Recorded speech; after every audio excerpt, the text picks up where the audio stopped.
The space around Kepler Station burned with the light of dying ships. Admiral Zekthor gripped the command rail of his flagship as another Alliance vessel exploded in the distance. The Corvani commander's rock-hard skin showed deep cracks from stress, something that should have been impossible for his volcanic world species. "Report," he growled to his bridge crew. 73 ships lost, Admiral," replied his tactical officer. "The Harvester shows no damage despite direct hits from our plasma cannons." Zekthor watched the massive enemy vessel drift through the battle zone like a dark moon. The Harvester stretched nearly 10 kilometers from end to end, its biomechanical hull pulsing with veins of sickly green light. Smaller ships swarmed around it like angry insects, firing everything they had at the giant predator. The Alliance had faced many enemies before. Corvani warriors came from worlds where the ground itself tried to kill them every day. Thek fighters were born on ice planets where acid storms could eat through metal in seconds.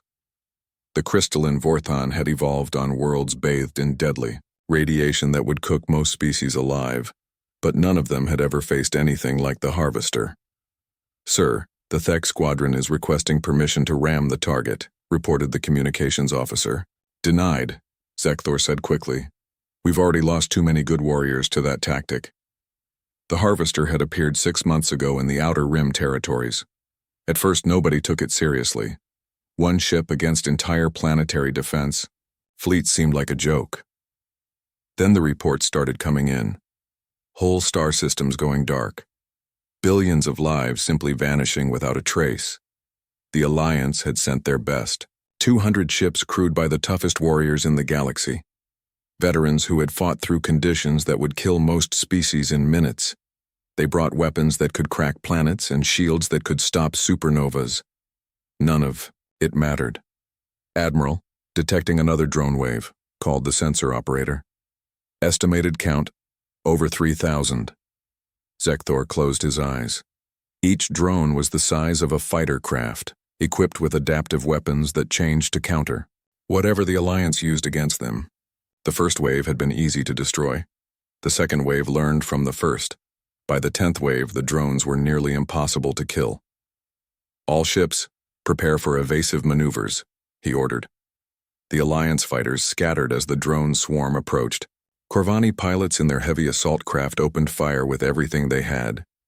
The first few drones died easily, torn apart by plasma beams and particle cannons. Then the surviving drones began to change. Their hulls shifted color and texture, adapting to resist the energy weapons.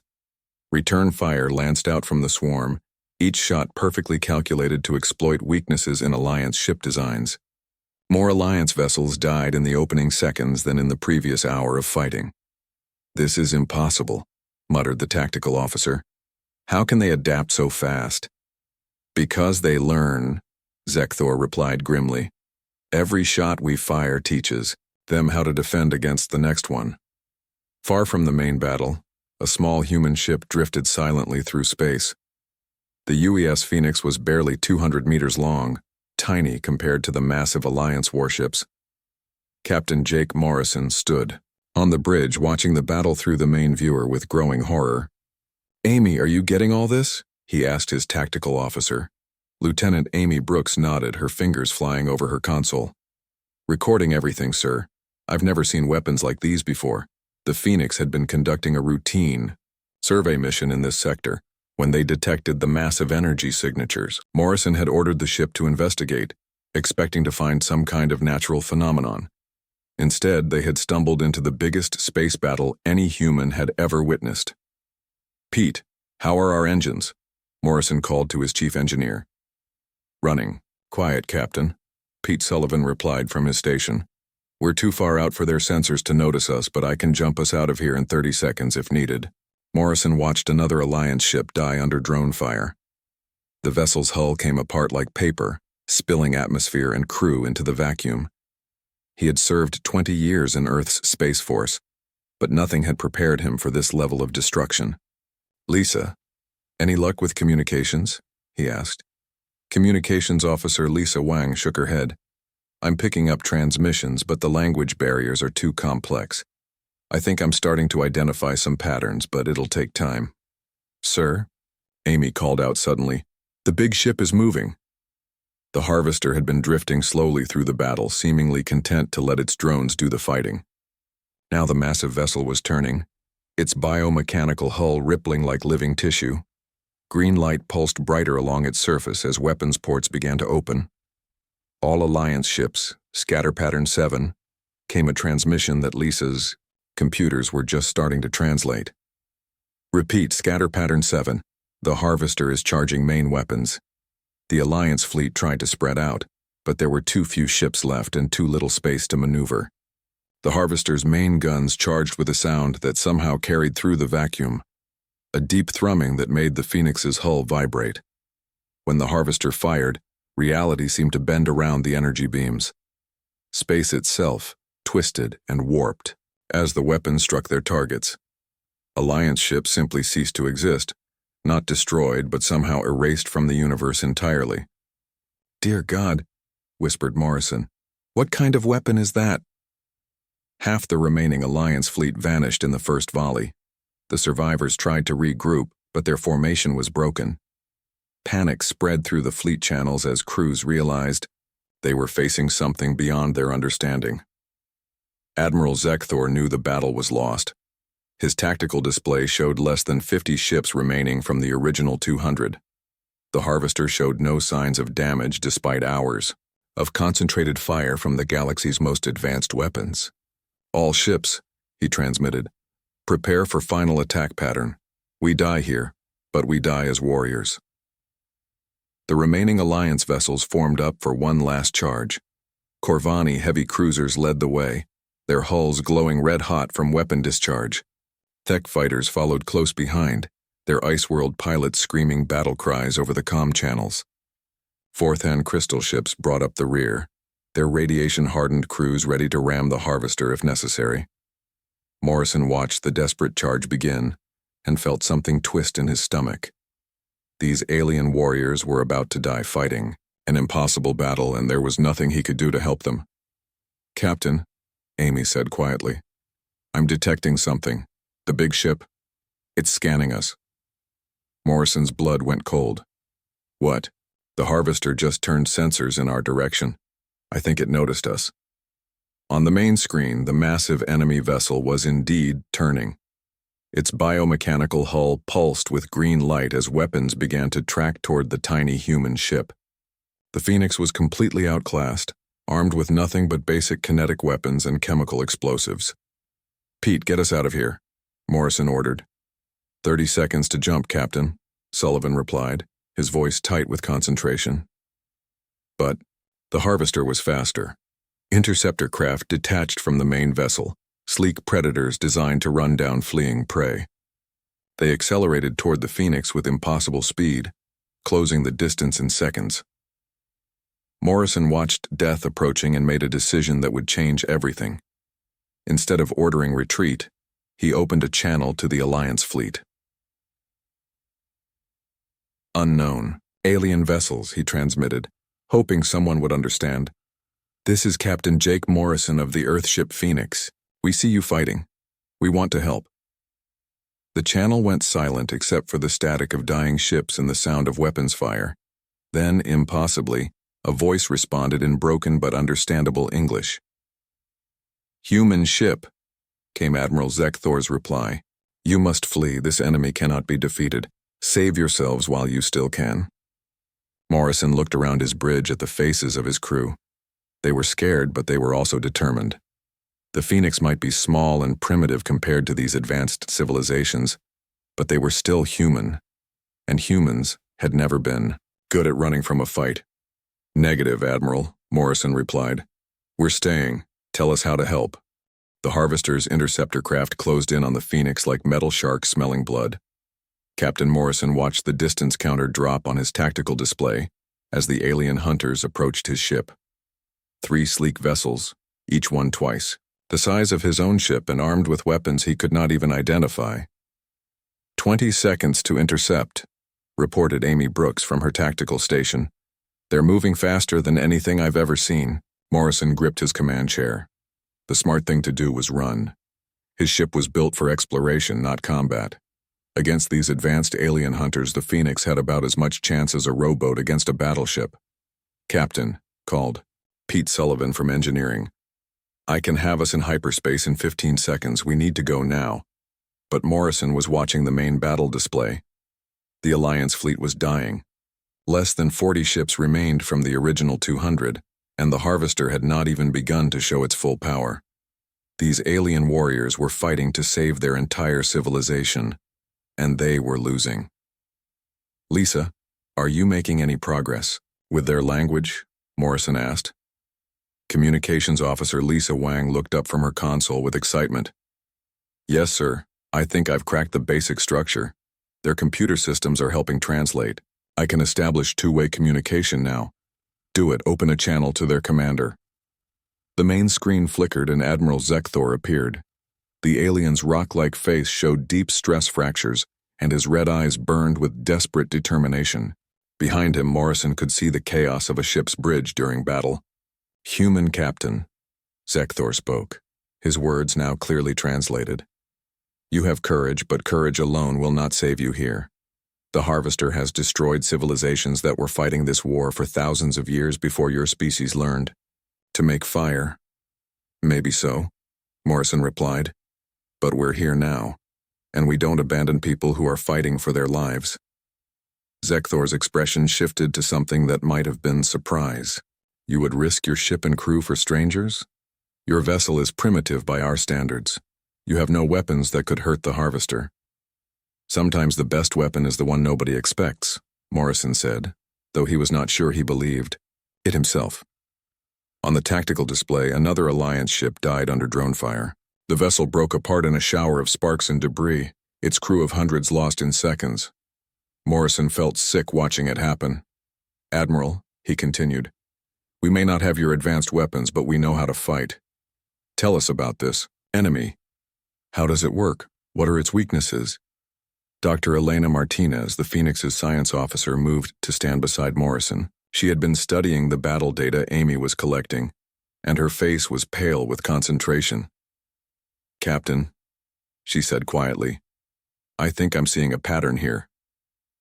Zekthor heard her words through the open channel. "Your scientist speaks of patterns? We have been studying the Harvester for 6 months. It adapts to everything we use against it. There are no patterns, only death." "That's not true," Elena replied, looking directly at the alien admiral. "The adaptation process follows rules. It learns from each attack and develops counters, but it's always building on what it already knows. The Harvester is like a computer that keeps adding new programs to deal with new problems." Amy looked up from her station. "The doctor is right." "Sir?" "I've been analyzing the drone behavior. Each wave is different, but they're all based on the same core technology. The system is learning, but it's learning in a very specific way." Morrison felt a spark of hope. "What kind of way?" "It studies energy signatures, weapons frequencies, and shield harmonics," Elena explained. "Every time the Alliance fires a plasma, cannon or particle beam, the Harvester learns how to defend against that exact weapon, but sir, it's only learning to defend against advanced technology." The bridge went quiet except for the sound of distant weapons fire. Morrison stared at his science officer as the implications sank in. "You mean it's never seen primitive weapons?" he said slowly. "Exactly. The Harvester has fought advanced civilizations for thousands of years. It knows how to counter energy weapons, exotic matter projectiles, and quantum disruptors. But it has probably never encountered something as simple as a chemical explosive or a kinetic projectile." Admiral Zekthor's voice cut through their discussion. "Human captain, the Harvester's interceptors are almost upon you. Whatever plan you are forming, you have seconds to act." Morrison looked at his weapons display. The Phoenix carried standard Earth military equipment, railguns that fired metal slugs, missile launchers loaded with chemical explosives, and point defense cannons that shot simple bullets. By galactic standards, their entire arsenal was probably considered primitive junk. "Amy, target the lead interceptor with the main railgun. Single shot, maximum velocity." "Sir, that's not going to do much against their shields," Amy warned. "Just do it." The Phoenix shuddered as the railgun fired. Tungsten slug accelerated to a significant fraction of light speed shot across the space between the two ships. The interceptor's shields flared as the projectile struck. Exotic energy fields designed to stop plasma beams and particle cannons. The slug punched through the shields like they were not even there. The alien vessel's hull cracked along its entire length. Atmosphere vented from multiple breaches as the simple metal projectile tore through systems designed to withstand the most advanced weapons in the galaxy. The interceptor tumbled out of control, its pilot probably dead before he knew what had hit him. "Impossible," whispered Admiral Zekthor over the comm channel. The other two interceptors immediately changed course, their pilots clearly confused by what they had just witnessed. Their targeting systems had been designed to track energy weapons and predict flight paths of guided missiles. They had no idea how to handle a simple chunk of metal fired from a chemical-powered gun. "Lisa, send a message to the Admiral," Morrison ordered. "Tell him we need to meet with his technical crews immediately. If I'm right about this, we might just have found a way to hurt that thing." Commander Rick Stone, the Phoenix's weapons officer, looked up from his console with a grin. "Captain, the remaining interceptors are pulling back. I think we confused them." "Good. Amy, launch 2 of our fighters. I want Tony Garcia and his wingman to do a probe attack on the Harvester's hull. Use conventional missiles only. Nothing." "Fancy. Sir, that's suicide," Amy protested. "The Harvester will swat them like flies." "Maybe. But if I'm right, those flies are going to sting." 2 F-47 Raptor fighters launched from the Phoenix's small hangar bay. The craft were ancient by galactic standards, powered by chemical rockets and armed with simple explosive warheads. "Squadron leader." Tony Garcia's voice crackled over the comm as he led his wingman toward the massive enemy vessel. "Phoenix Control, this is Hunter 1. Beginning attack run on the Big Ugly. If this doesn't work, tell my wife I love her." The 2 tiny human fighters approached the Harvester like gnats attacking a whale. The massive biomechanical vessel turned, its attention to them, weapon ports opening along its hull. Energy beams lanced out trying to swat the approaching fighters. But the human pilots were not flying in the straight lines that the Harvester expected. They jinked and rolled, using random flight patterns that no computer could predict. Their primitive chemical rockets left no energy signature that the enemy's targeting systems could lock onto. Garcia's fighter released its missiles at point-blank range. 6 simple explosive warheads streaked toward the Harvester's hull, their guidance system so basic that they barely registered as weapons to the enemy's sensors. The explosions blossomed across the alien vessel's surface like flowers of fire. For the first time in 6 months of fighting, the Harvester's hull showed actual damage. Sections of biomechanical armor cracked and peeled away, revealing the strange internal structures beneath. "Direct hits," Garcia reported, his voice filled with amazement. "The big guy's bleeding." Admiral Zekthor's voice came over the comm channel, filled with something Morrison had not heard before. Hope. "Human captain," the alien admiral said. "I believe we need to talk." Admiral Zekthor's flagship moved closer to the Phoenix, its massive bulk dwarfing the small human vessel. The Corvani commander had called for a temporary ceasefire, and surprisingly, the Harvester seemed content to wait. The enemy vessel drifted, in space like a sleeping giant, its biomechanical hull pulsing with slow, steady light. Captain Morrison stood in the Phoenix's shuttle bay, watching as the first alien visitors in human history came aboard his ship. The Corvani delegation looked like walking statues made of black volcanic rock, their red eyes glowing in faces that seemed carved from stone. Behind them came the Thek representatives, tall and thin with pale blue skin and sharp claws that clicked against the metal deck. The Vorthon delegation brought up the rear, their crystalline bodies reflecting the shuttle bay lights in rainbow patterns. "Welcome aboard the Phoenix," Morrison said, hoping his words would translate properly. Admiral Zekthor stepped forward, his massive frame making the shuttle bay feel small. "Captain Morrison, I have fought wars on 17 different worlds. I have seen weapons that can crack planets and shields that can stop stars. But I have never seen anything like what your fighters just did to the Harvester." Dr. Elena Martinez moved to stand beside Morrison, her tablet computer filled with data from the recent attack. "Admiral, Our preliminary analysis suggests that the Harvester's defensive systems are specifically designed to counter advanced energy-based weapons. Your plasma cannons, particle beams, and quantum disruptors are exactly the kind of technology it was built to defeat. Chief Science Officer Vektai of the Vorthons stepped forward, his crystal body chiming softly as he moved. This matches our own observations. The Harvester learns from every attack, but it only learns to defend against the specific type of weapon used. We have been fighting it with increasingly advanced technology, which only makes it stronger. But our weapons are primitive, Morrison replied. Chemical explosives and metal projectiles. By your standards, we're still using Stone Age technology. Exactly, Elena said with excitement. The Harvester has probably never encountered anything so simple. Its adaptation protocols don't know how to handle deliberately primitive weapons. Pete Sullivan, the Phoenix's chief engineer, had been studying the alien technology displays that Zekthor's crew had brought aboard. Admiral, with respect, your ships are incredible, but they're also predictable. Every system is designed to be as efficient and advanced as possible. The Harvester can study your energy signatures and learn to counter them. What are you suggesting? Asked Zekthor. We retrofit your ships with our weapons, Sullivan replied. Mount human railguns on your fighters. Load your missile systems with simple chemical explosives. Make your advanced ships fight like primitive ones. The alien officers exchanged glances. The idea clearly went against everything they knew about warfare. This is madness, muttered one of the tech officers. We would be deliberately making our weapons less effective. Less effective against normal enemies, Amy Brooks corrected from her position at a portable tactical display, but more effective against the Harvester. Our analysis shows that the enemy's shields are specifically tuned to counter high-energy weapons. Simple kinetic projectiles pass right through them. Admiral Zekthor studied the human tactical data, his red eyes glowing brighter as he absorbed the information. Show me, he commanded.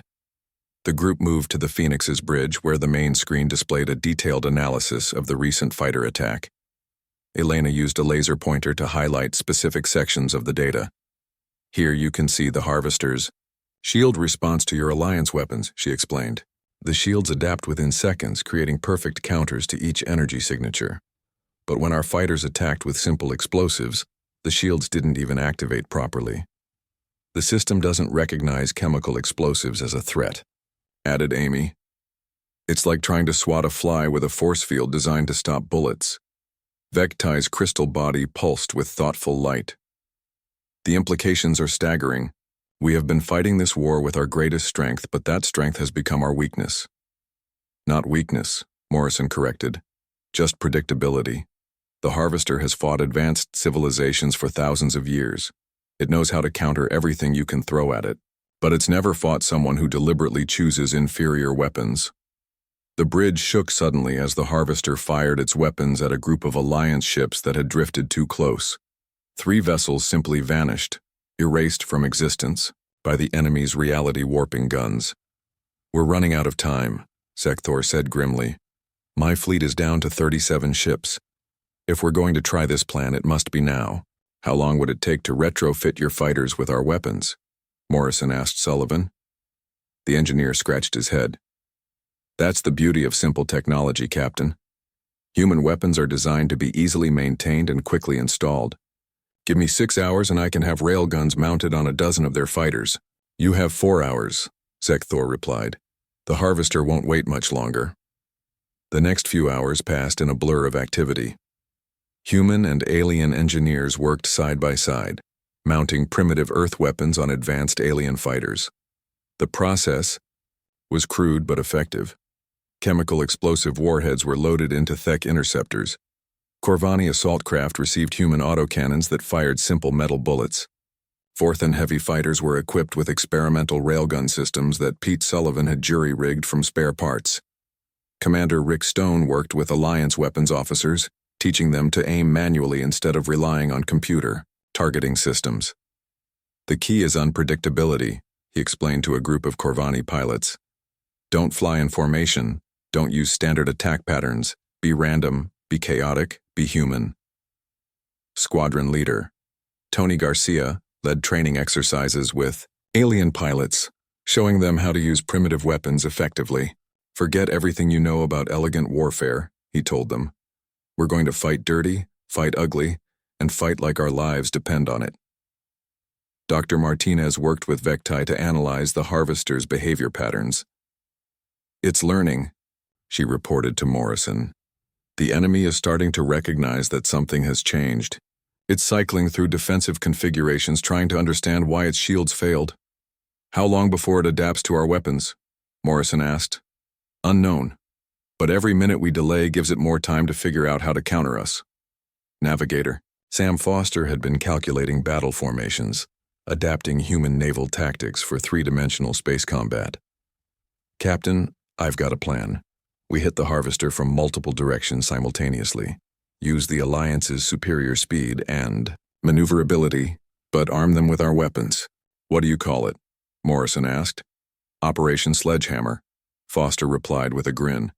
"We're going to hit that thing with everything we've got all at once." Admiral Zekthor reviewed the battle plan with his surviving commanders. The strategy was unlike anything they had ever attempted. Instead of elegant formations and coordinated energy strikes, they would attack in chaotic waves using primitive weapons and unpredictable flight patterns. "This goes against every principle of warfare we have learned," commented one of the Thek squadron leaders.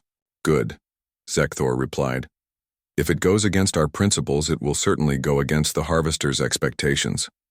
The modified Alliance fighters began launching from their carriers. Corvani pilots who had trained for years to fight with precision now flew erratic patterns that would have been considered shameful in peacetime.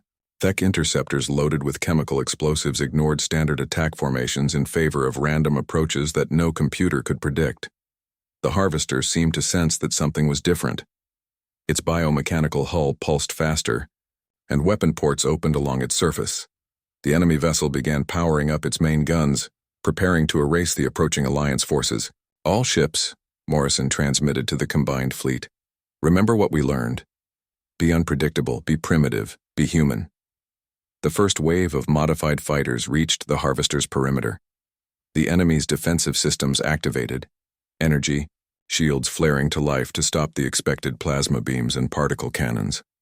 Instead, they were met with a barrage of simple metal bullets and chemical explosives. The harvester's shields, designed to counter the most advanced weapons in the galaxy, offered no protection against deliberately primitive attacks. Explosive warheads detonated against the biomechanical hull, sending chunks of alien metal spinning into space. Railgun slugs punched through adaptive armor that had withstood months of energy weapon attacks. For the first time since the battle began, the harvester screamed. The sound came through space itself, a psychic shriek of pain and confusion that every pilot could feel in their bones. The massive vessel's hull cracked and bleeding strange fluids that glowed with unnatural light. "It's working," Amy reported from her station. "The harvester is taking real damage." But even as the Alliance forces celebrated their first success, the harvester was already beginning to adapt. New weapon ports opened along its hull and the biomechanical systems began to shift and change. The enemy was learning, just as it always had. Morrison watched the battle unfold and realized that their victory might be short-lived. The harvester was wounded, but it was far. The harvester's scream echoed through space for nearly a minute, before fading to silence. Captain Morrison watched the massive enemy vessel through the Phoenix's main viewer, seeing damage that no Alliance weapon had been able to inflict in 6 months of fighting. Chunks of biomechanical hull drifted away from the alien ship, leaking strange fluids that glowed like radioactive blood. "Damage report," Morrison called to his tactical officer. Amy Brooks studied her displays with excitement. "Confirmed hits on 17 sections of the enemy hull. We've breached their outer armor in multiple locations.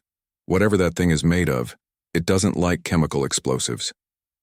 Admiral Zekthor's voice came over the communication channel, filled with something the Corvani commander had not felt in months: hope. "Human Captain, your strategy has accomplished what 6 months of conventional warfare could not. The harvester is wounded, but not dead," Dr. Elena Martinez warned from her science station. "I'm detecting massive internal activity. The biomechanical systems are already beginning repair protocols. Morrison nodded grimly. He had hoped their surprise attack would do more damage, but the Harvester was proving to be as tough as it was. Smart. Even worse, the enemy was beginning to understand what had happened to it. "Sir," Amy reported, "the Harvester is launching a new wave of drones, but these look different from the others." On the tactical display, hundreds of small craft emerged from the enemy vessel's launch bays. But instead of the sleek energy weapon-equipped drones they had faced before, these new attackers looked crude and angular. As they approached the Alliance fleet, it became clear why. "They're armed with kinetic weapons," Elena said with growing alarm.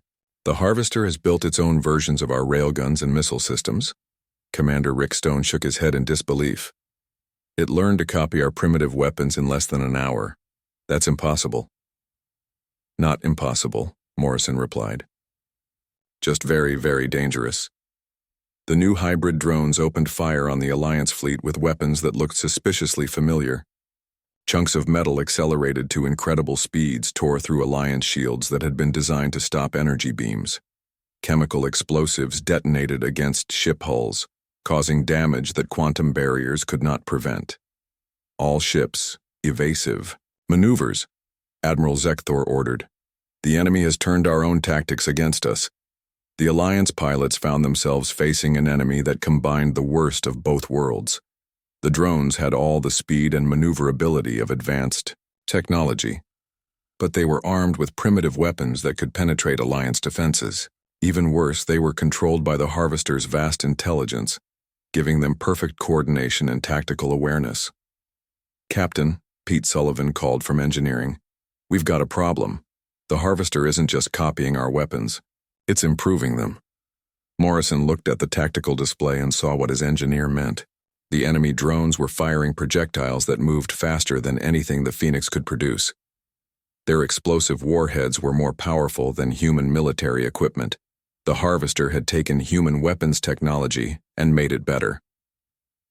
"It's combining primitive concepts with advanced manufacturing," Elena explained. "We gave it the idea of kinetic weapons, and it used its superior technology to build better versions." Squadron leader Tony Garcia's voice crackled over the comm as his fighter dodged enemy fire. "Phoenix Control, these new drones are tougher than the old ones. Our weapons aren't penetrating their hulls like before."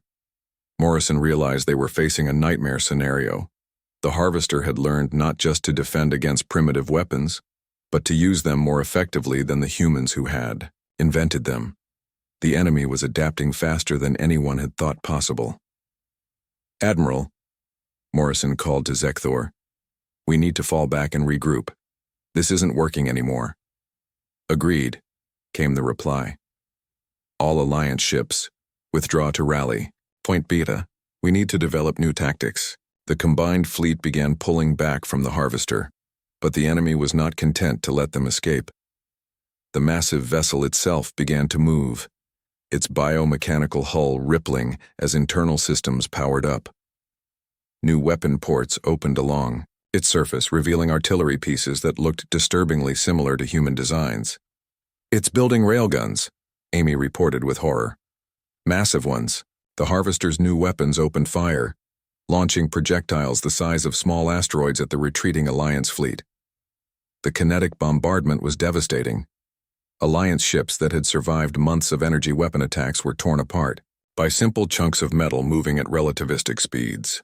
"We've lost 12 ships in the last 5 minutes," reported the communications officer. "The enemy is using our own tactics better than we are." Morrison felt desperation creeping in. Humanity's one advantage had been turned against them in less than an hour.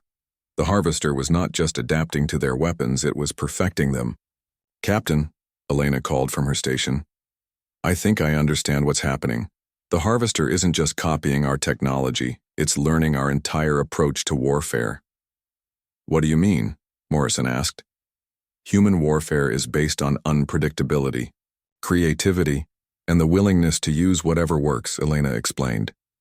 "The Harvester has been studying us since we first appeared. It's not just copying our weapons, it's copying our mindset." The implications hit Morrison like a physical blow.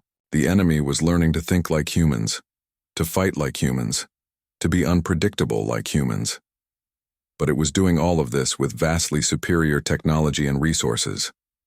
"Sir," Amy called out urgently, "the Harvester is launching boarding craft.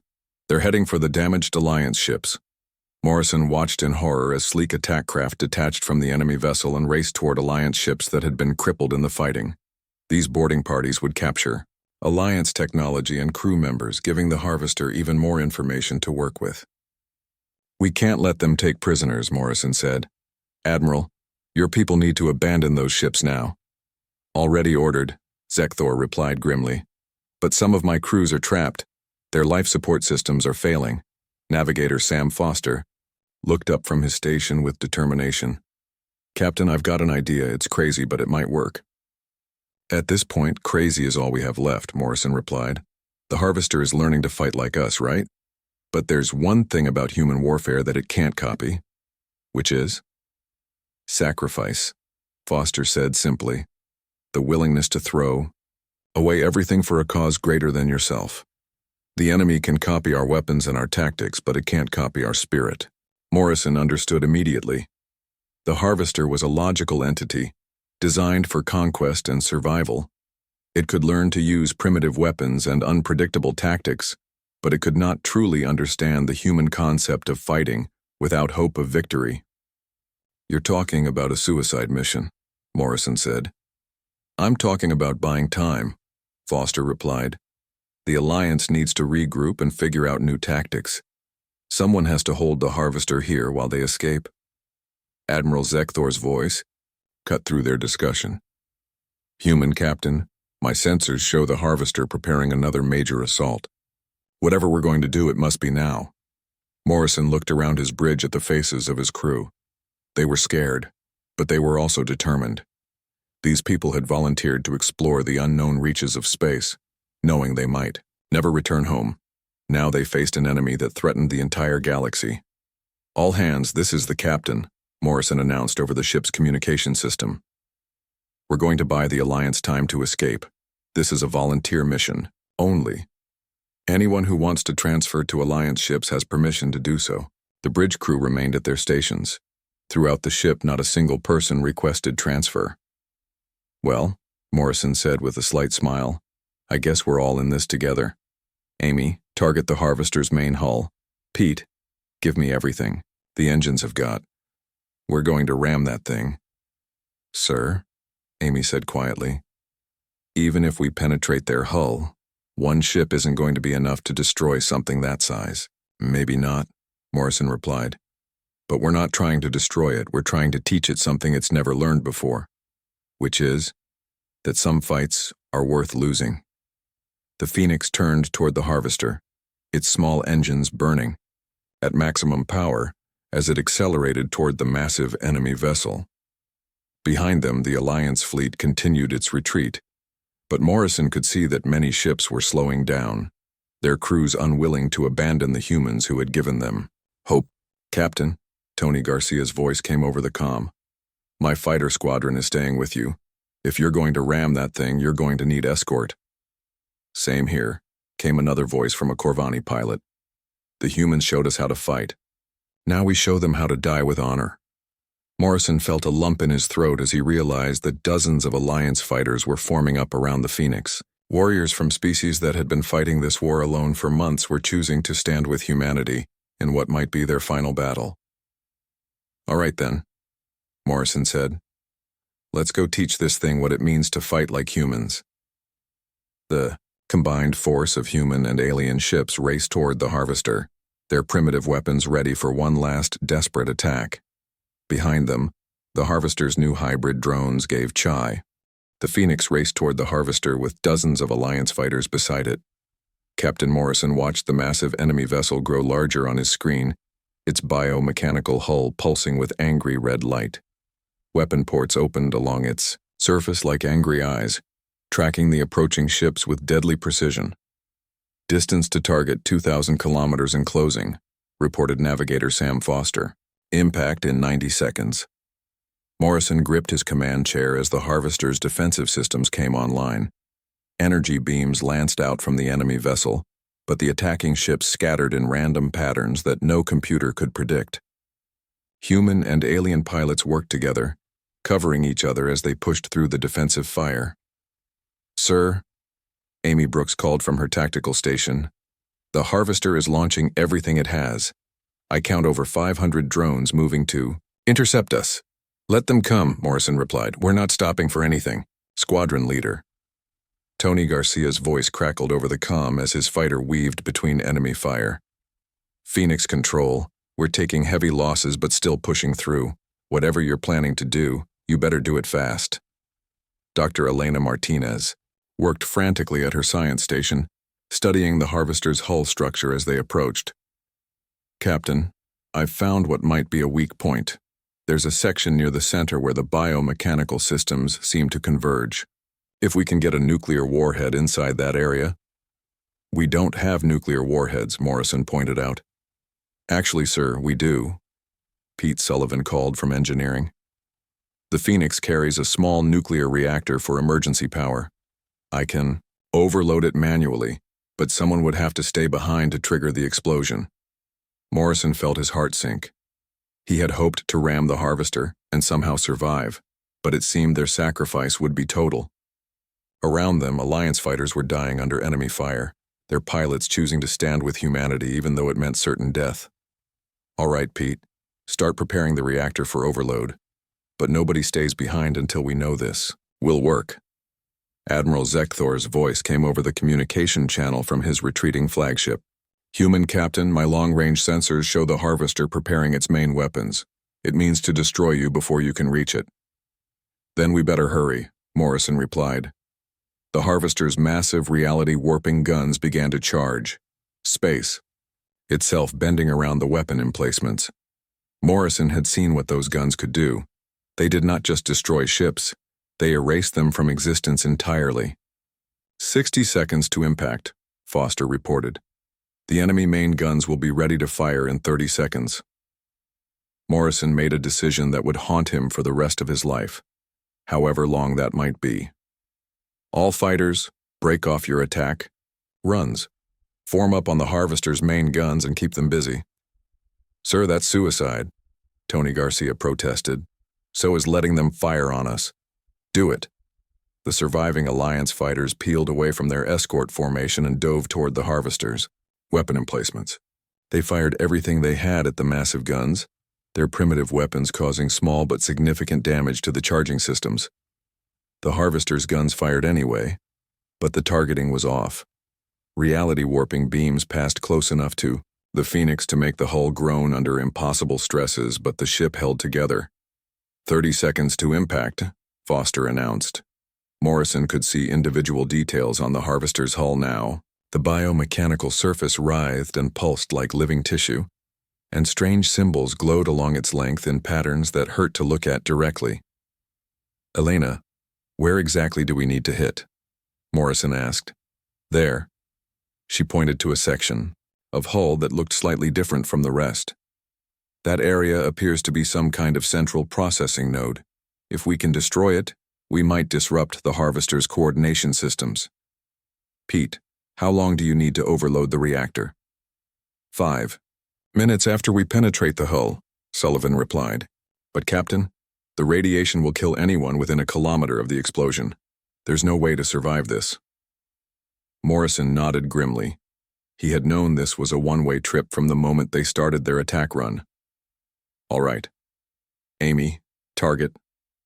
All weapons on Elena's coordinates. We're going to punch a hole in that thing's hull and stuff a nuclear bomb down its throat." 10 seconds to impact, Foster called out. The Phoenix slammed into the Harvester's hull at full speed. The human ship's reinforced bow crumpled like paper, but it served its purpose. The Phoenix tore through the enemy's biomechanical armor and buried itself deep in the alien vessel's interior. Emergency lighting bathed the bridge in red as damage reports flooded in from all sections. The ship was dying, but they were inside the Harvester now, surrounded by strange corridors that pulsed with unnatural life. "Pete, start the overload sequence," Morrison ordered. "Already on it, Captain. 4 minutes and counting. Morrison looked around his bridge at the crew that had followed him into this nightmare. They were all still at their stations, doing their jobs even though they knew they would never see home again. "Sir," Amy reported, "I'm detecting movement in the corridors around us. Something is coming." Through the ship's external cameras, they could see the Harvester's internal defenses responding to their presence. Biomechanical creatures that looked like a cross between insects and machines scuttled through the corridors, heading toward the Phoenix. "They're trying to stop us from completing the overload," Elena observed. "Then we hold them off," Morrison said simply. "All security teams prepare to repel boarders." The next few minutes passed in a blur of desperate fighting. The Harvester's internal defenders tried to break into the Phoenix, but human security teams held them back with simple firearms and explosive charges. The enemy creatures were adapted to fight advanced weapons, not chemical bullets and hand grenades. 3 minutes to overload, Pete announced. Outside the ship, the Harvester was beginning to understand what was happening. The massive vessel started to convulse, trying to expel the Phoenix from its interior like a body rejecting an infection. 2 minutes, Pete called out. Admiral Zekthor's voice reached them somehow through the chaos. "Human Captain, we are detecting massive energy buildup in your location. What are you doing?" "What humans do best," Morrison replied. "Something crazy that just might work." The Harvester's convulsions grew stronger, and sections of the alien vessel's hull began to crack under the stress. Strange fluids leaked from ruptured biomechanical systems, filling the corridors with toxic vapor. 1 minute to overload, Pete announced. Morrison opened a channel to the entire Alliance fleet. "This is Captain Jake Morrison of the UES Phoenix. We came out here to explore the unknown, and we found something that threatens everything we hold dear. But we also found something else. We found friends worth dying for." The Harvester made one final desperate attempt to eject the Phoenix, but the human ship was buried too deep in its vital systems. Biomechanical defenses swarmed over the Phoenix's hull, but it was too late. 30 seconds, Pete called out. "Elena," Morrison said quietly, "what do you think will happen when this thing goes off?" "The nuclear explosion should disrupt the Harvester's central processing systems," she replied. "Whether that's enough to kill it completely, I don't know, but it should at least stop it from adapting to new threats for a while. Then maybe the Alliance will have a chance to finish what we started," Morrison said. 10 seconds, Pete announced. Morrison looked at his crew one last time. "It's been an honor serving with all of you." The nuclear reactor overloaded in a blaze of artificial sunlight. The explosion tore through the Harvester's internal systems, disrupting biomechanical networks that had operated for thousands of years. The massive enemy vessel convulsed one final time and then went still. Admiral Zekthor watched from his flagship as the Harvester drifted dead in space, its hull cracked and bleeding strange fluids. The enemy vessel that had seemed unstoppable was finally defeated, brought down by a small human ship and the crew that refused to surrender. "All ships," the Admiral transmitted to his fleet. "Moment of silence for our human friends. They showed us that some battles are worth fighting even when victory seems impossible." 6 months later, Admiral Zekthor stood on the bridge of a new ship, the UES Defiance. The vessel was a hybrid of human and Alliance technology, armed with both primitive kinetic weapons and advanced energy systems. The crew was mixed as well, with humans and aliens working side by side. The galaxy was safe for now, but there were always new threats emerging from the darkness between stars. The Alliance had learned something valuable from their human friends. Sometimes the best weapon was not the most advanced one, but the one wielded by someone who refused to give up. In the ship's memorial hall, a plaque honored the crew of the Phoenix. It read simply, "They came in peace, but they were willing to fight for what was right. May their courage inspire all who follow." The Deathworld Alliance was stronger now, united not just by their harsh origins, but by the example of a species that had shown them what true strength really meant. The humans had earned their place among the galaxy's most dangerous species, not through superior technology or physical adaptation, but through an indomitable spirit that refused to surrender even in the face of impossible odds. And somewhere, in the vast reaches of space, human exploration ships continued their